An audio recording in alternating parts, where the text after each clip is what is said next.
Good morning, everybody. Welcome back to the Agent Box. You're probably surprised that we've had a bit of a break. It's been a couple of weeks, maybe 3 weeks since we last did the show. My name is Sham. I'm your host alongside my colleague. Abir, it feels like forever. We were just having a chat, like how long it has been. It feels forever. We don't even know how long it has been. Absolutely, man. I think what it is with holidays, this, that, and the other, this time of year is a bit tricky as well. I think a lot of people are very busy, with the intake coming up and everything else. So I'm not And a lot surprised. of, I think, our viewers have been affected because what happened in Bangladesh. Our thoughts are with the students and what they have been doing. So hopefully things get improved there as well. Absolutely, man. It's been a bit of a turmoil Mm. out there, but yeah, we've got a lot of colleagues that are based out there and stuff. But anyway, listen, we're back. We're here to talk about actually just a bit of a recap. But Abir, tell me, man, what have you been personally up to over the last 3 weeks, man? What's been going on? Well, it's just the busiest time of the year, just getting those applications sorted, those CAS sorted, visas sorted, visas in some countries taking long, no priority visas. CAS has been a challenge for some particular universities, so a lot going on. What's the numbers been looking like for this September overall for you guys? To be honest, what I personally recommend, like I think we have had this chat a while. The last couple of years, the last 3 years, has been an abnormal inflation in numbers for all our partners. Even though we are thinking, oh, the numbers has gone down, but actually we feel that the number is back to where it belongs, like it's a normal Right. recruitment I think that's cycle. yeah. Do you know what, Abir? I've been talking to so many agents, right, over the last month or so.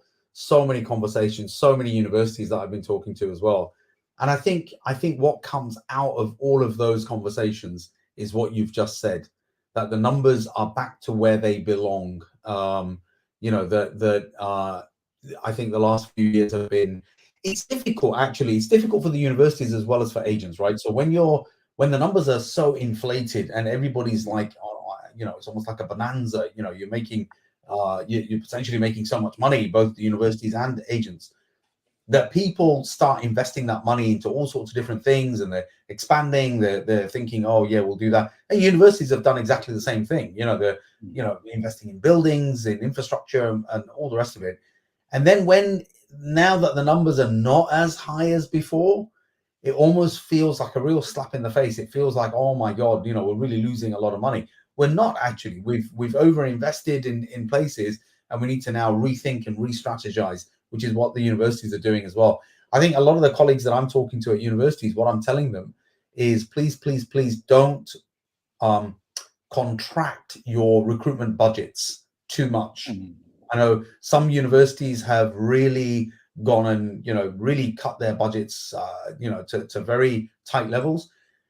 Personally, I think that's a little bit of a mistake. A couple of weeks ago, I was talking to one of the universities down south, and these guys actually were looking at quite healthy numbers, in terms of budgets, quite healthy amount of money, because they very much understood this idea that if you start retracting now because you're not making as much, then you're going to, you're shooting yourself in the foot, because you're not going to be able to then sustain the recruitment levels. Also, Interestingly, you find out who your actual friends are in downtime.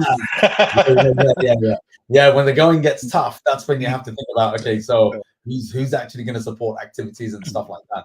But what I was going to focus in on a little bit, actually, a bit, is what does your kind of network, what are your instincts telling you about the January intake or going into next September? What do you think is going to happen? Well, things are looking up, but I don't think it's just not going to change overnight, because we are just coming out of a lot of different things here in the UK as well. In politically, the new government coming in, a lot of good news coming from the government. They're going to be welcoming for international students and everything. However, the whole paradigm shift hasn't been completely done because of what we have been doing in the last couple of years, 2-3 years. All the dodgy business that's in the market is still in there. So it hasn't been complete overhaul, but things are looking up. This January, in my humble opinion, it's gonna be as slow, if I may say that, like September.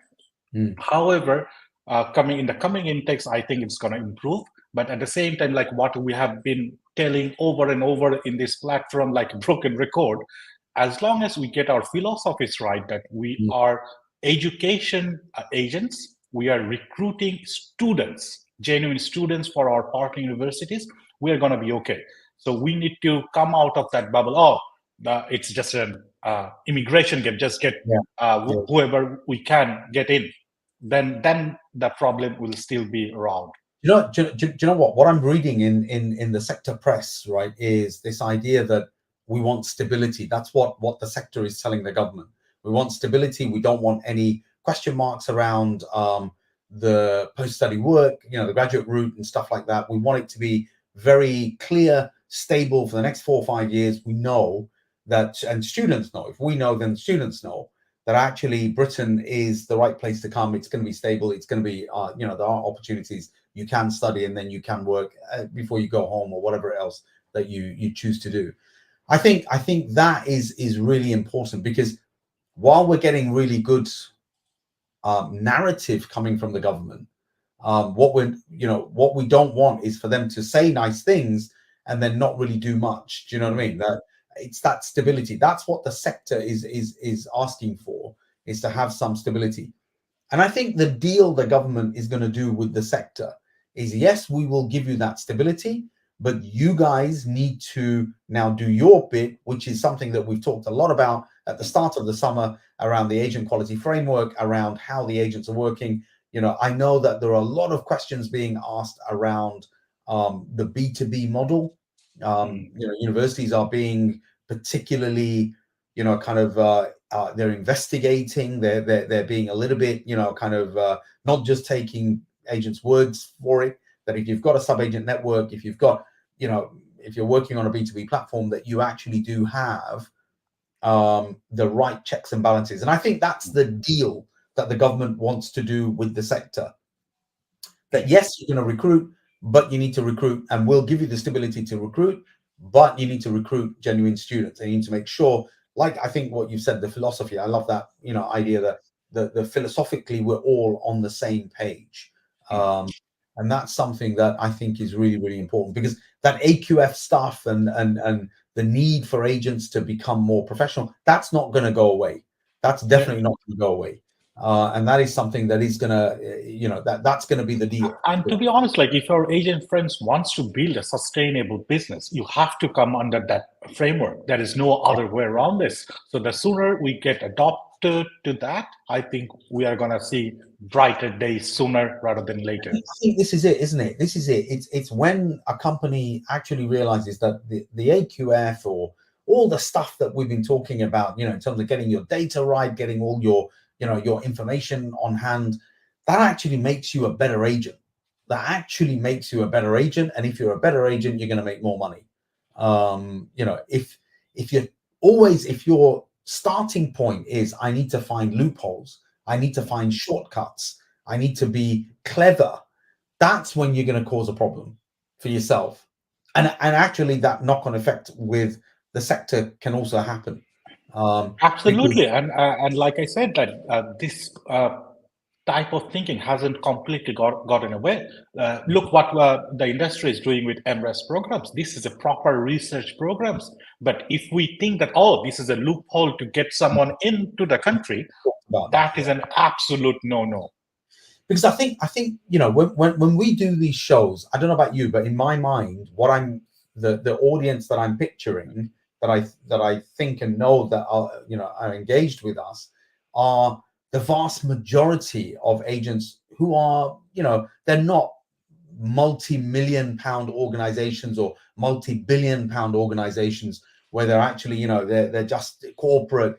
They are big. They're big companies, but they still operate. It's still operated by the founder, or it's a family operated business, or, something along those kind of lines. And I think those sorts of companies they might have ambitions to become more corporate and become more, bigger organizations, but they do run the risk a little bit of falling into the trap of just, let's try and make some short-term money. And the reason I'm saying this, guys, is this. there are companies out there that are multi-million-pound agencies, multi-billion-pound agencies, and they are talking to universities, they're talking to vice chancellors, they're talking to government ministers, and will say they are driving the AQF type of conversation. And that's what's ironic, that these are the people, they're driving those at the bottom or the middle bottom of the list. They want to drive these guys out of the business, out of the market.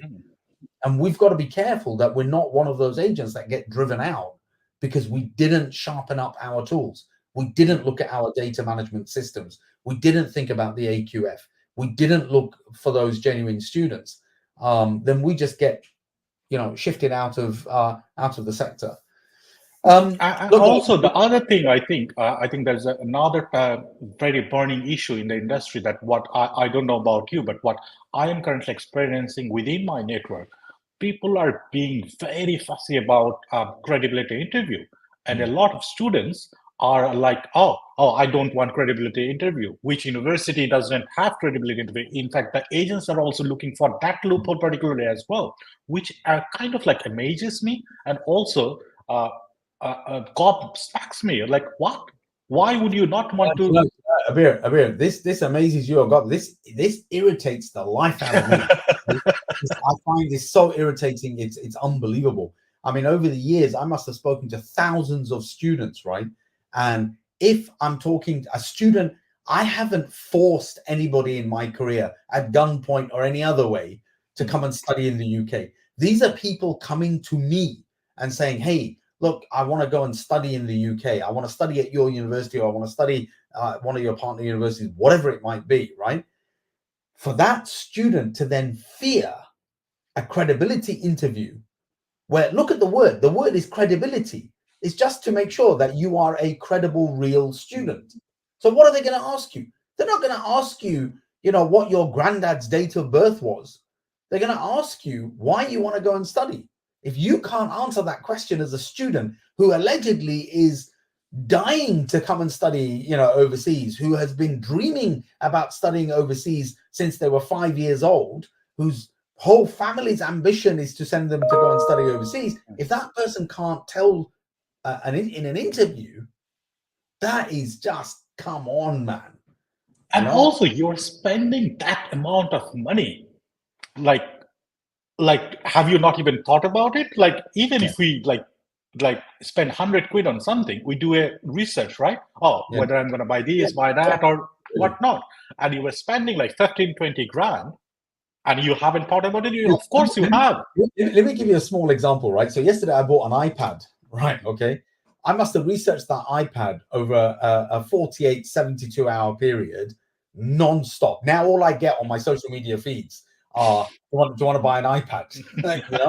Well, it's like, that was nothing. I mean, it was just a small purchase that I'm going to make, but I did an immense. Now, if Apple, right, asked me for a credibility interview, why do you need an iPad? I can give them 100 reasons as to why I need an iPad. That's what I'm saying. But that's what we're talking about here. Yeah. When we talk about credibility interview, it's like Apple. I bought it from the Apple store. I was going to buy it online, but I physically went into the Apple store yesterday and I bought it. Imagine, before handing me I paid the money and everything else, before handing over the iPad, they said, oh, Mr. Ghani, hang on a second. What we need to do is we need to do a credibility check, a credibility interview as to why you've decided to buy that iPad. If I then turn around and say to Apple, I'm sorry, I need to revise that. I need to go and study. I need to go and study. I need to be prepared to answer this question. I mean, that is insane, isn't it? That is just ridiculous.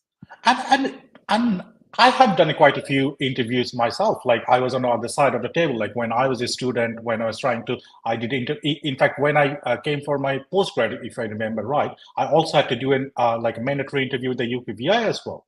And none of these interviews were like intimidating. They would like ease you into the interview. And I remember for my visa for my master's, I think we talked about half an hour about football, because the guy was football fan. We talked about it. It was nothing to do with like why this university, why this course. They're just trying to see that you're a normal person who wants to come here and study, and you want to also enjoy British culture. Let's not forget that, guys. Okay, it's not just about you're studying in a box. You're not flying over to UK, locked in a box, and you're going to study for the next 3 years. What Britain wants is for you to enjoy and celebrate British culture, to have a look at Britain, to go and become an ambassador for Britain in your job. 10 years from now, 20 years from now, you are flying the flag. Like recently I put something on LinkedIn where I said, I'm actually proud to be a UK graduate. That's what they want. They want the students who are graduating, coming here to study and then graduating, to be proud graduates of British universities. Do you know what I mean? And to be honest, I personally think that is the most important thing about a British education, to experience that culture. And to be honest, and I don't see that answer coming true in any of the credibility interview. This is what they want to know on a credibility. To be able to say, if I ever had to do a credibility interview, right? I would say, look, I've watched James Bond my whole life, right? I've watched so many British dramas and movies. Half of the Mission Impossible movies are made here in the UK. I want to see the UK. I want to enjoy it. I want to experience it. It's like if somebody, I'm planning to be in the States in November. If I was interviewed at the border, going into the States and said, I'm traveling into Boston, why am I coming to Boston? Apart from the obvious, which is that I'm going to do a business event in Boston, I want to see Boston. I've watched The Departed. I've watched, films over the years that have showcased Boston. I'd love to experience that and have a look at it. There is nothing wrong in saying that in a credibility interview. In fact, it does the very thing that it is supposed to do, makes you credible. But I hear an important key word, I think, what you just said is like they want to say, are you a normal human being? Or you don't need to memorize anything. Just be yourself and just tell your story. That's all they want. Are you a genuine guy? I've got agents that I talk to, partners that we have. I talk to them and they're like, oh, why don't you guys do some prep for credibility? I'm like, that's like me having to do prep. I gave the iPad example, but if I said to you, right, or somebody said to me, Sham, what did you have for breakfast? I can't answer that. I need to go do some prep. Do you understand? What am I supposed to have had for breakfast? It's not what you're supposed to have. What did you actually have? Yeah. And it really, that's what I mean. That's why it irritates me, man. It really kind of gets under my skin when I hear this, that, they're nervous about it. Like you said, do you have a university where there isn't a credibility interview? If I had my way, every university should be doing credibility interviews. Yeah. There should be absolutely, because, and to be honest, when I was a student, when I was on the other side of the table, I would have loved an interview because that's the only place where I can represent myself. Everything else is just plain papers, It's you could be forgiven, right, to actually being nervous about a course interview. Let's say I'm gonna go and do an MBA, and there's a mandatory interview at MBA. I'd forgive somebody for being nervous about that. That actually I want to secure my place. I haven't got a place yet, and they're going to interview me to secure my place. Oh my God, right? Okay. Once I've got my place, the immigration guys wanting to interview me, that's easy. That's the easy part of the process. That I want to go and study because I want to become rich, quite frankly. I want to get my MBA from the UK, get that wicked job, and make loads of money. But if I then go and get a local MBA, I'm not going to make as much money as I would. That would be my standard answer. I'm not being funny, dude. I'd be like, to be honest, that's the answer they're looking for as well. You were just being honest. Like, what is your story? Tell me. Yeah. And I don't want to say too much. I am hearing a lot of this. I am hearing a lot of this, negativity around credibility interviews. And it's almost kind of like an oxymoron because the UK government is saying, oh, we want to welcome international students. We want to be really, it's a great place to study. Then why have you got credibility interviews? Because we want genuine students. And to be honest, as a student, I would be nervous to go somewhere where there is no credibility interview. So that would tell me these institutions will let anyone and everyone in. There is no quality control. Yes, exactly. I would probably think that myself. That how are you making sure that, how do you know? I've just told you some stuff. I could have lied through my teeth, and Yeah. you're not checking anything with me. Nobody wants to talk to me before they give me a place at university. Then it feels like a transaction. It feels like I'm just paying and I'll get a certificate at the end of it or something. Do you know what I mean? And I'm not going to learn That anything. would feel like that's a loose university. They will just let anyone in. Yeah. Anyway, listen, dude. Okay, we're 20 minutes in, man. I need to say, as I always do, that the Agent Box is sponsored by Sam CRM. Sam CRM is, do you know what? I've been looking into Sam CRM a little bit myself recently. Okay, I need to say this. It's a bit of a plug for the CRM guys. But actually, do you know what? There are 3 things that I was really surprised about when I did a bit of a deep dive into Sam CRM. One of them is that it's pretty much one of the only CRM systems out there that are that allows you to manage sub-agents. Okay, I didn't know that, right? And when I looked at the sub-agent management, I was quite impressed with how detailed it is. So if you're an agency that has a sub-agency network and you want the AQF, kind of control over your sub-agency network, definitely look at Sam CRM. The second thing that I really liked, and that's coming, it's not quite ready yet, it's coming, is the account section. The guys have been doing a bit of R&D into the account section where, as a university staff member, one thing I used to struggle with is when I used to say to my agents, send me a list of students I need to pay commission on. I'd get a ramshackle. If I asked 100 agents that question, I'd get 100 different types of bits of paper that would come to me as to what their lists look like. But this function that they put into Sam CRM, where you can actually, have all of your students, as long as your staff are updating the fact that they've enrolled, then you get a really nice, neat kind of accounts list. But also, if you have a sub-agency network and there's a part of that you're going to pay to the sub-agents, all of that comes into it as well, which I thought was quite clever. The final thing I'll say is that they've actually opened up an events functionality in Sam CRM, where if you've got a partner university coming out to your market, you're going to do an event, the system allows you to present students online to your university partners, where they can make a decision on your system live at the event. Now, if I had had that at events that I've been doing over the years with agents, that would have been good. You understand? That I can actually log into the Sounds system. like a brilliant product. Yeah, no, I was actually really surprised at that. And I would definitely recommend people go and having a look at it. Look, at the end of the day, Abir and I have said this 1,000 times probably on Agent Box. We don't care what CRM system you get. We care that you have one. Because if you have one, then you have control over your data. That makes you good in front of the universities, and it makes sure that you are compliant to any kind of regulation that the university might impose on you. But of course, we are sponsored by Sam CRM, so go and have a look at their one as well. Right, listen, with that said, 23, almost 24 minutes in, I think we're going to close it there. It was just an opening kind of episode today that we just wanted to have a bit of a conversation about the intake. I know everybody's really busy right now, but I think over the next coming weeks, we've got some topics that we want to cover with you guys. And also, I think people are going to be quite busy over in the autumn. I know I certainly am. I'm going to be overseas quite a lot in November. I was just talking to my other half today. She's going to be out at the end of October, November time.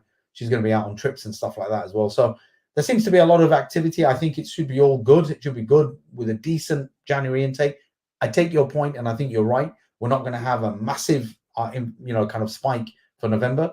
But I think it's, so long as it's an upward trend, so long as the graph is in the right direction, I think that's what matters. And then in September next year, I think people can expect a healthier intake.